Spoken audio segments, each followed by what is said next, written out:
In this video, I'll show you how to add Google Map on WordPress.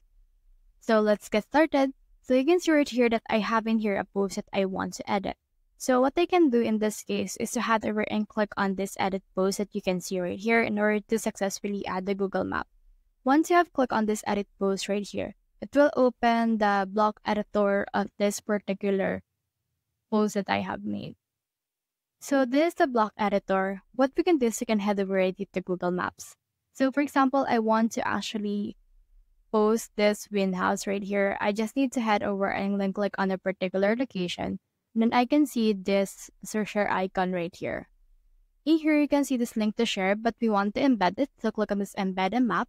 After that, copy HTML right here. You can also choose the size. It can be medium, it can be small, or it can also be large according to your liking.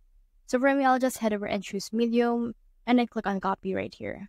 Once you have done that, head over again to your HTML or to your post. And you can see in here this plus. So click on this add block and then click on this custom HTML and then write in here the HTML that you want. So once you have done that, you can also head over and click on this preview right here in order to see what it will look like.